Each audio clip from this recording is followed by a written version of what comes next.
She said, look, I know you don't know me. She said, but God has told me to give you $10,000 to start an organization to fight human trafficking. It is sobering when you confront somebody who has completely lost all regard for human dignity and human life. So the question of how could trafficking happen in our culture today really isn't the right question. The question is, how couldn't it happen in our culture today?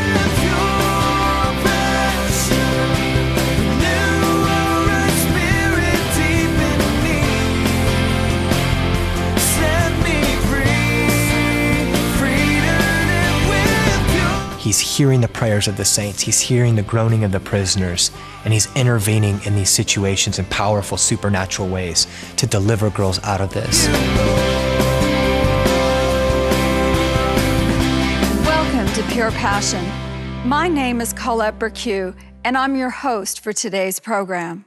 Perhaps the most horrendous crime taking place in our modern era is the enslavement of children by sex traffickers and their daily torture and rape by men whose consciences have been seared by repeated exposure to pornography.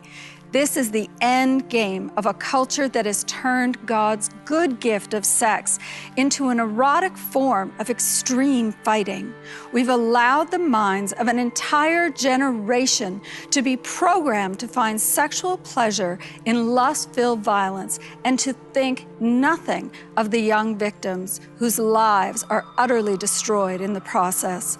Today, we have a young man who has been raised up by God to help fight this evil empire, the second most profitable criminal enterprise on the planet today. His name is Benjamin Nolot, and he is the producer of an outstanding documentary on the issue of sex trafficking entitled Nefarious. Let's spend a little time with Benjamin and find out how we too can be used by God to help end this most wicked of crimes. When I was a child, about 10 years old or so, I had seen a movie on television that depicted a rape scene. And it was something that I never should have seen at that age. And it just was so deeply disturbing to me. I remember just being marked by that experience of seeing this rape occur. And so I always grew up with this underlying feeling, this haunting feeling that rape has to be the worst thing that could ever happen to a person. And I'd see a report come out on the news or hear about something on the news, and I just thought, you know, what must a woman go through that experiences something like that? And what kind of man out there would do something like that to a person? And so I had, you know, that experience as a child that really, I'd say, wounded me in a pretty profound way. And so when I first found out about human trafficking and that there were women who were being forced into lifestyles of systematic rape, all of those emotions came welling back up. And I was overwhelmed by the thought that this wasn't just a one-time occurrence, but that there were numerous, thousands upon thousands of girls that were being forced into lifestyles of systematic rape. I led a prayer meeting at the International House of Prayer. Every Monday night at 8 p.m., we pray for 2 hours and just intercede. And there's about 500 of us. At that time, there's about 500 of us that gathered. And before the set on this particular Monday night, I still remember it was February 5th, 2007, we said, we need to pray into this issue. And so we went out that night and led the prayer meeting, and people's hearts were touched. Most people had never even heard of this. I had just found out about it 2 days before. So the energy in the room was palpable. And we really felt like during those 2 hours, we were laboring in intercession for the birthing forth of God's purposes on earth as it is in heaven. And one of the prayers that we prayed was that God would open up doors for authorities to make busts. And it was the very next day that there was one of the largest busts in history that occurred. There was 2,400 arrests made in 77 countries. They called it an unprecedented strike against child sexual exploitation.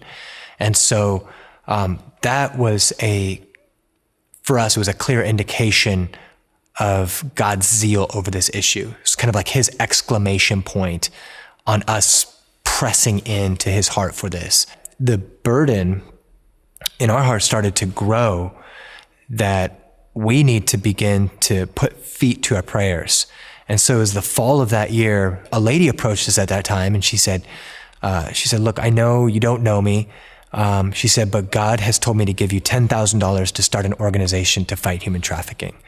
And so we took that as a sign. And from there, we used that as seed money to begin a production on a full-length feature documentary to tell the story of modern-day sex slavery. And so we decided to pursue the answers to all the questions that we had, which led us on a 4-year journey across 4 continents, following this story and trying to put together all the various moving parts and how they're connected to present people with the most comprehensive picture possible of this issue. It was kind of like following the bread trail. We never had a big production budget. We'd take one trip and not have any money left and then plan another one, and the day before we leave, the money comes. And so it was kind of following that bread trail and just walking out the whole project in faith. But God brought us the people who saw the vision, had a heart for it, and had the faith to sow into it. So when we finished the production, we had no debt, no investors, and all the proceeds now that are generated through the film go directly back into combating human trafficking. 100% of the funds go into that.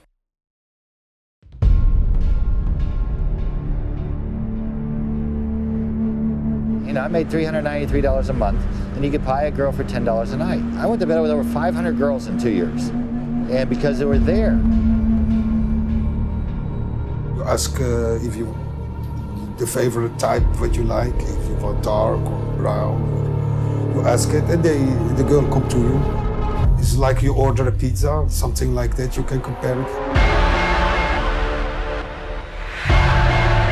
The CIA would say that the sale of women, we're not talking pornography, and we're not even talking about prostitution. We're talking about just the sale of women, constitutes the 3rd largest industry in the world. Dozens upon dozens of girls in a village of 3,000 people that are raped 5 to 10 times a day for money, for the pleasure of some guy, foreigner coming to our country.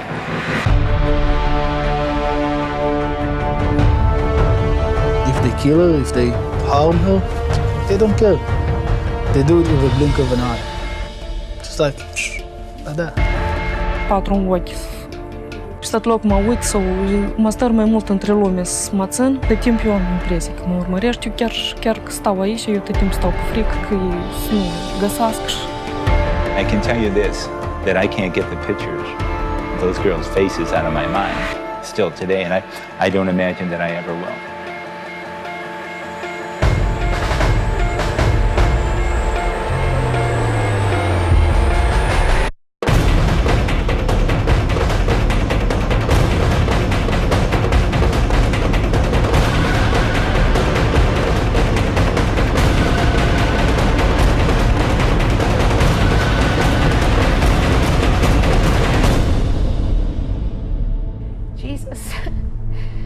I'm alone. Come and get me. Save me from myself.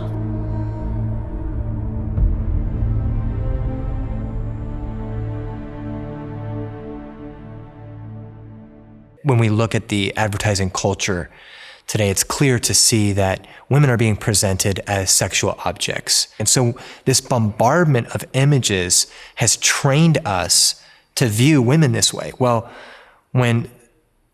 when we see somebody as an object, it's only natural that we begin over time to treat them as an object.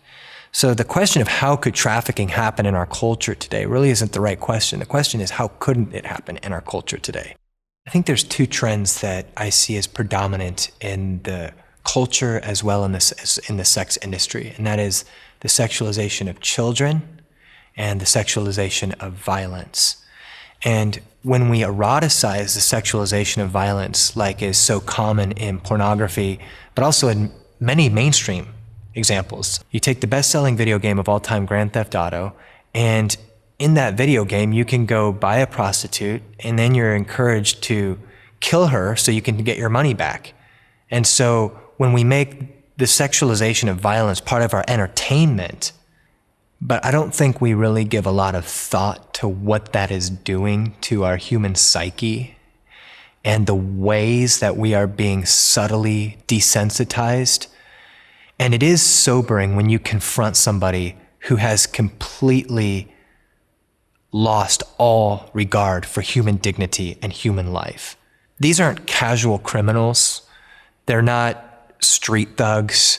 We're talking about some of the most highly influential, highly organized, well-financed criminal gangs around the world that this is a major moneymaker for them. They have a very well-structured system and operation in place, from the guy that goes out and captures the girls or buys the girls, to the taxi cab driver that they're paying off, to the person who's creating documents for their travel documents, forging travel documents, to the person who's at the hotel. There's a whole chain of organized crime and corruption involving not just the organized crime members themselves, but those that they're paying bribes to in all these various places, from government officials all the way down to taxi cab drivers. So it's a web of organized criminal activity that captures these girls. And there's some parts of the world like Moldova where 400,000 girls have been trafficked from one nation, a nation of a population of 4 million people. How does 10% of the population get trafficked out of a country? And the answer is because of very powerful organized crime groups that, frankly, the law enforcement officials are more afraid of the organized crime than they are of their own government.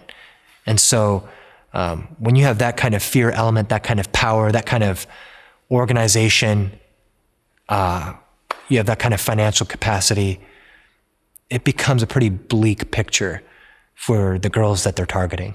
When we think about women who have been victimized in human trafficking and then later go on to actually become traffickers, I think it's very difficult for us to understand how that transition takes place, because most of us aren't exposed to the kind of psychological trauma that these girls are exposed to. Basically what happens is our body goes into survival.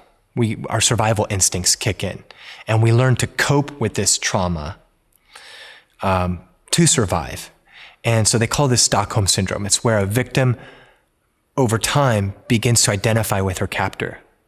And so he will brutalize her. He will viciously break her down, mercilessly beat her, and then show her a little bit of mercy and give her something to eat. And when he shows her that little bit of mercy, it begins to forge this bond where she feels like the trafficker is God to her. For her to receive any kindness at all, it's going to come from him. And so though she's been beaten, though she's been brutalized, there's this psychological survival process that kicks in where they actually begin to identify with their captor. And they begin to think thoughts of, oh, he's so merciful towards me, or he's so kind towards me. So now we see that women are becoming traffickers, are becoming harder to detect.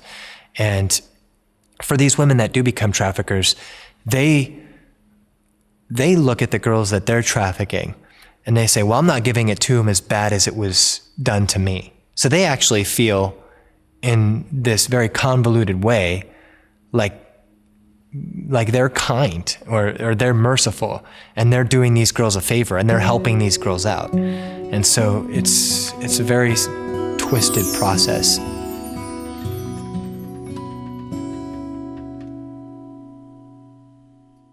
It's a hard thing to speak about what occurs behind the veil of human trafficking. I think even human trafficking itself is a convenient euphemism to guard us from the intensity of what's really occurring, which is sex slavery.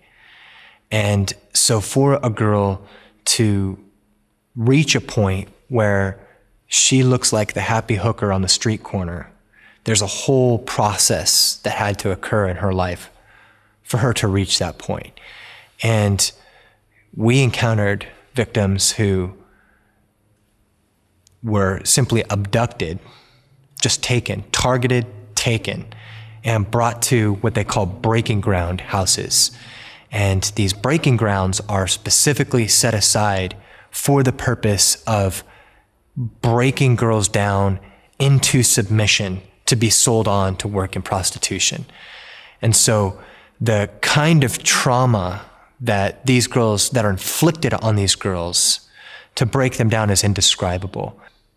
It's heartrending to think about what happens to these girls. And once they're broken down and once they've been beaten into submission, then at that point, they're considered usable goods for the trafficker. And in contrast to what we saw in the transatlantic slave trade, where slaves were sold on an auction block and they had chains binding their feet together, what happens with these girls is a much more psychological enslavement. And so they don't need chains. They don't need a leash. Psychologically, they've been destroyed. And so now they are basically at the mercy of their trafficker. And as I mentioned before, once that Stockholm syndrome begins to take hold of them, they can be out on a street corner. They can, be out at working a public call, for example, and with no threat of fleeing, running away, or leaving to the trafficker. She has been convinced that she belongs to him. This is all she's worth. If she does try to leave, he's got the list and names of her relatives, her family members, and he's probably done something excruciating in front of her to somebody else to prove to her that he has access to her family members to kill them. He's convinced her that if she goes to the police, that they'll just take her back, because she's probably seen that happen before. A lot of these guys are paying bribes to police officers, and a lot of times police officers are the ones paying for these girl services. So her world quickly becomes very small, and the options don't seem like they exist. When you or I look at life, we think of, I could do this today or I could do that today. When your life has been so confined by an oppressor, I think their whole view of life dramatically changes. And so they don't see these choices in life as options. They truly are slaves. When a girl's worldview has been shaped almost entirely around abuse and exploitation, it affects her in spirit, soul, and body. And so it's not as though their body is being destroyed, but their other parts of their being aren't being affected. It most definitely affects the way that they view God, if they have a view of God at all. And it's common, I think, for girls in these conditions to say, why me, God? Or to form an offense against God that something like this could happen to them. What we have seen interviewing girls around the world is this common encounter that has been described to us from children to grown women, from Southeast Asia to Europe and all across the world. And it's this encounter with what they describe as the man in white. And testimony after testimony of individuals in the sex industry who were being brutalized in one way or another, who had a divine intervention, where Jesus came to them as a man in white and brought about that inward deliverance for them. And so many of these girls were liberated spiritually before they were even liberated physically. And that's a powerful reality that God said about, he said, it says in Isaiah, I believe it's Isaiah 59, it says that my arm is not too short that it cannot save.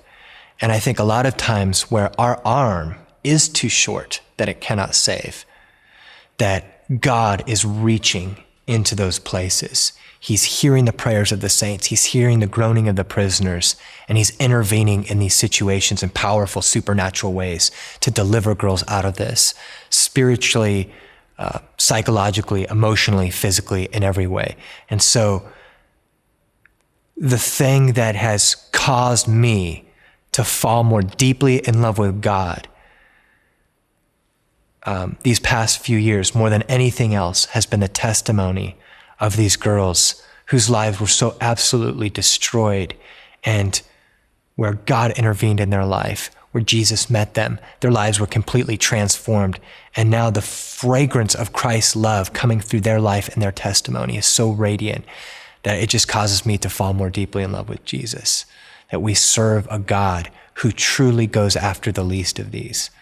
People talk about rehabilitating the Johns, and what do we need to do to rehabilitate the Johns? And I appreciate that notion, but there's a systemic problem that goes even deeper than the need to rehabilitate Johns, and that's the need to rehabilitate our culture. Because these guys didn't get up yesterday and decide that they're going to go fly halfway across the world and go buy a child for sex. This is something that has been cultivated through a lifetime, that now they're reaching this point where they're willing to cross that threshold and actually buy a person for illicit sex.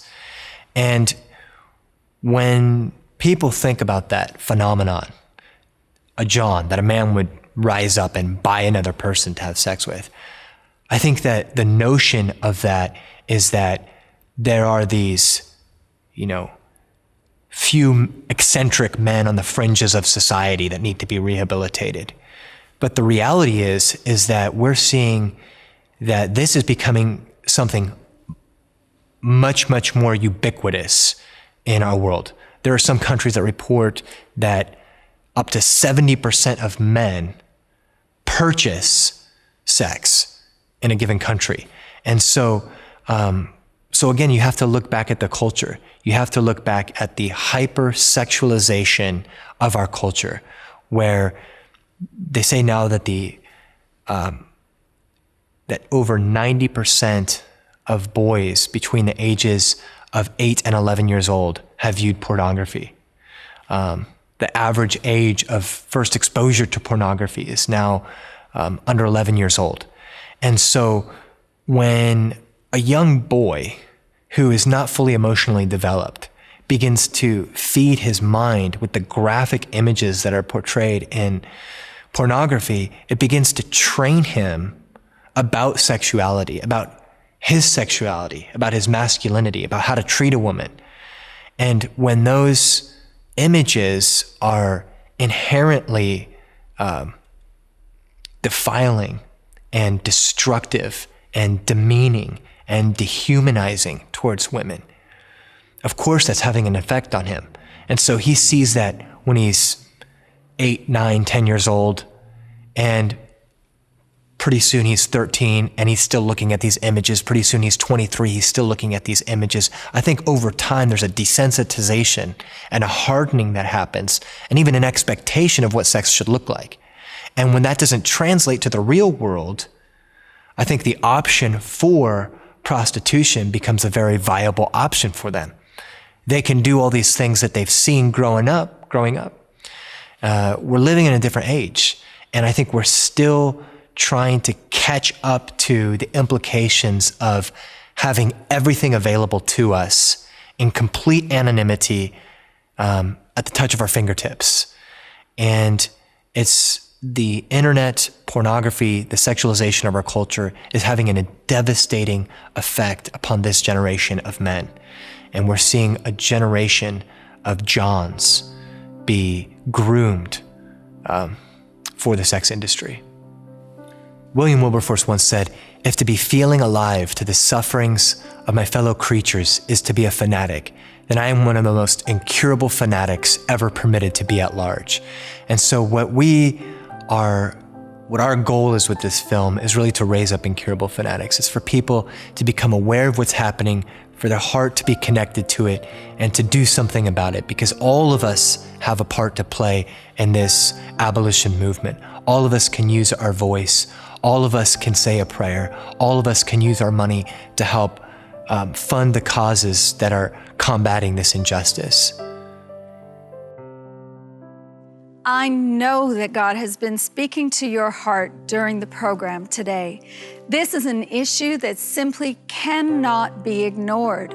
The children are crying out in the streets for someone to stand up for them, for someone to pray for them, for someone to enable ministries to come, rescue, and restore them. Let's all put our hands and our hearts together and do the work of the church for Jesus' sake and for the sake of the children. Until next week, I'm Colette Berque for TV with one pure and holy passion. A disciple of truth, full of holy